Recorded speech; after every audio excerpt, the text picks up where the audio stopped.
जिसने कुरान हिफ्ज़ किया उसने दोनों जहान की दौलत हासिल की। मुफ्ती मोहम्मद रियाज उल हक कासमी। उपनगरी सराय तरीन मोहल्ला दरबार में बच्चों के हाफिज़ बनने पर जलसे का आयोजन किया गया।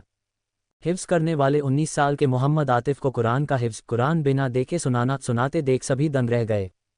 इस मौके पर हाफिज़ कुरान की फजीलत को बयान करते हुए जामा मस्जिद के शाही इमाम मौलाना मुफ्ती मोहम्मद रियाज उल हक कासमी ने कहा कि जिसने कुरान पढ़ा और उस पर अमल किया उसके माँ बाप को क़यामत के दिन ऐसा ताज पहनाया जाएगा जिसकी रोशनी सूरज से ज़्यादा होगी।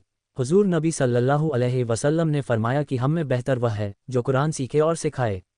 कुरान का हाफिज़ होना अल्लाह की एक खास नेमत है जो अल्लाह अपने चहीते और नेक बंदों को देता है।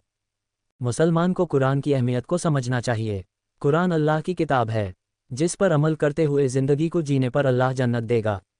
साहिबे कुरान से कहा जाएगा कि पढ़ते जाओ और चढ़ते जाओ, नेज़ उस तरह ठहर ठहर कर पढ़ो जैसे तुम दुनिया में पढ़ते थे, क्योंकि तुम्हारा ठिकाना वहीं होगा जहां तुम आखिरी आयत पढ़ोगे। उन्होंने कहा कि समाज में पनप रही बुराइयों को दूर करें। आज हमने कुरान को पढ़ना और समझना छोड़ दिया है। उन्होंने सभी लोगों से अपने बच्चों को कुरान हाफिज़ और कुरान की तिलावत और उस पर अमल करने की अपील की। मुफ्ती मोहम्मद रियाज उल हक कासमी ने कहा कि हाफिज़ कुरान के रिश्तेदारों और औलाद के बारे में एक दलील मिलती है कि हाफिज़ कुरान के वालिदैन को लिबास के 2 जोड़े पहनाए जाएंगे जिनकी कीमत दुनिया व माफिहा से भी ज़्यादा है, इसलिए कि हाफिज़ कुरान के वालिदैन ने अपने बच्चे की खूब मेहनत के साथ परवरिश की और उसे तालीम दिलवाई, चाहे हाफिज़ कुरान के वालिदैन अनपढ़ ही क्यों ना हो। अल्लाह ताला फिर भी उनकी इज़्ज़त अफ़ज़ाई फरमाएगा। अपने खिताब में कुरान के हाफिज़ की अहमियत पर रोशनी डालते हुए कहा कि जिस इंसान के दिल में कुरान का अगर कोई हिस्सा भी मौजूद ना हो उसका दिल वीरान घर की तरह है। जो शख्स कुरान का एक हर्फ भी पढ़ता है उस पढ़ने वाले को 10 नेकियां मिलती है। उलेमा किसी भी तालीम के खिलाफ नहीं है। आप अपने बच्चों को जो चाहे बनाएं, लेकिन उससे पहले उसे कुरान पढ़ना और दीनी तालीम और दीन की ज़रूरी बातें ज़रूर सिखाएं। उन्होंने कहा कि अल्लाह की राह में अपने माल में से खर्च करो, अपने गुस्से पर काबू रखो। आज हमारे अंदर इतना बिगाड़ पैदा हो गया है कि हम वादा खिलाफ़ी करते हैं। सच्चा मुसलमान कभी वादा खिलाफ़ी नहीं करेगा। हुजूर नबी सल्लल्लाहु अलैहि वसल्लम की सुन्नतों पर अमल करने की नसीहत फरमाते हुए कुरान की फजीलत को बयान किया। कहा कि नबी की आज के दौर में सुन्नतों को जिंदा करना बड़ा सवाब है। कुरान को अच्छे अंदाज में पढ़ना चाहिए। एक हाफिज़ अपने साथ 10 लोगों को जन्नत में ले जाएगा। अल्लाह ने हाफिज़ कुरान को बड़ा मर्तबा दिया है, इसलिए अपने बच्चों को दुनियावी तालीम से पहले दीनी तालीम भी हासिल कराएं। कुरान को अच्छे अंदाज में पढ़ने की नसीहत फरमाएं। इसके बाद कहा कि वालिदैन और उलमा-ए कराम को मोहब्बत की निगाह से देखना भी इबादत है। कुरान अल्लाह की अहम किताब है, इसे हर इंसान को अपनी ज़िंदगी में कुरान को दाखिल करना चाहिए। कुरान का पढ़ना सुनना बेहद सवाब का काम है। मौलाना अब्दुल खालिक ने कहा कि इस छोटी सी उम्र में और सिर्फ 14 महीने में मोहम्मद आतिफ ने कुरान हिफ्ज़ करके एक काबिल तारीफ़ काम किया है। कुरान पाक सिर्फ मुसलमानों के लिए ही नहीं बल्कि पूरी इंसानियत के लिए है, इसलिए हमें कुरान के सही पैगाम को आम करने की ज़रूरत है। मेहमानों ने तालीम हासिल करने पर समाज को शिक्षित बनाने पर जोर दिया।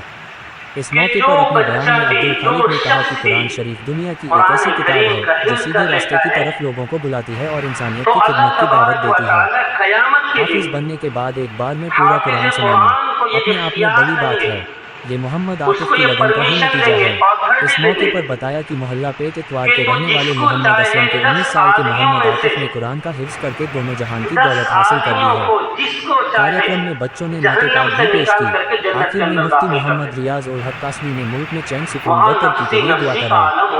मेहमानों ने कुरान हिफ्ज़ करने वाले बच्चों का फूल मालाओं से स्वागत किया व मुस्तकबिल में कामयाबी के लिए दुआएं दी। जलसे में शामिल सभी लोगों को मिठाई बांटी गई। इस अवसर पर इलाके के बहुत सारे लोगों ने शिरकत की। इस अवसर पर मुफ्ती मोहम्मद रियाज उल हक कासमी, मौलाना खालिद, कारी नफीस, डॉक्टर अजीम, हाजी ताहिर, मास्टर अकरम, मोहम्मद बब्बू, हाफिज़ साकिब, हाजी जबीउल्लाह, हाजी सलीम खान, सदर खां, मोहम्मद आज़म, मोहम्मद असलम, हाफिज़ शहज़ेब, हाफिज़ रेयान, काशिफ खान, मास्टर नाजिश मियाँ आदि मौजूद रहे। संभल से नाजिश नसीर की रिपोर्ट। ऐसा लगेगा कि सब कुछ तो यही था, बाकी तो सब बेकार था। और नबी करीम सल्लल्लाहु अलैहि वसल्लम ने इरशाद फरमाया कि क़यामत के दिन जब अल्लाह तबारक व तआला लोगों को नवाजेगा तो लोग देखेंगे कि एक शख्स है, उसको सूरज से ज्यादा चमकता हुआ ताज पहनाया जाए। एक सूरज जब निकलता है सारे जहां को रोशन कर देता है,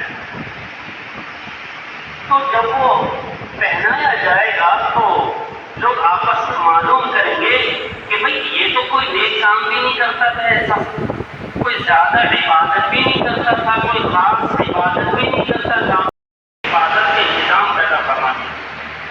ایک بات بتاتا ہوں، شروع میں جب قرآن کریم اترا تھا تو وہ کتابی شکل میں موجود نہیں تھا، بلکہ وہ پتھروں پر، چمڑوں پر، پتھروں پر الگ الگ لکھا ہوا تھا، کپڑے پر لکھا ہوا تھا۔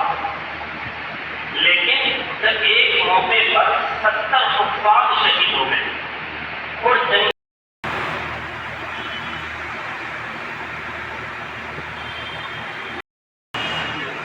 عبد السلام بھائی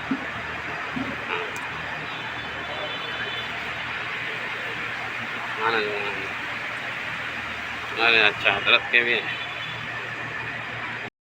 إماما اللهم إنا نسألك الهدى والتقى والعفاف والغنى اللهم إنا نسألك العفو والعافية والمعافاة اللهم فقهنا في الدين وحببنا إلى الناس اللهم إنا نجعلك في نحورهم ونعوذ بك من شرورهم۔ یا اللہ سب کے بیٹھ کے تو قبول فرما، آمین۔ یا اللہ ہمارے گناہوں کو معاف فرما، یا اللہ اس محفل میں جتنے حضرات یہاں پر بیٹھے ہیں یا اللہ انہیں کسی بھی قسم کا کوئی بھی دنیا کی لالچ نہیں ہے یا کوئی بھی دنیا کی فائدہ نہیں ہے، یا اللہ اس دیر سے ہماری بات سن رہے ہیں، یا اللہ آپ سے رضا کی بات سن رہے ہیں، یا اللہ ہم کو اس کو کچھ دے بھی نہیں سکتے، یا اللہ آپ اس وقت پر بیٹھے ہیں، یا اللہ اس کو قبول فرما لیجیے، یا اللہ اس کو بخش دیجیے، یا اللہ معاف فرما دیجیے، یا اللہ اس کے کاروبار میں ترقیات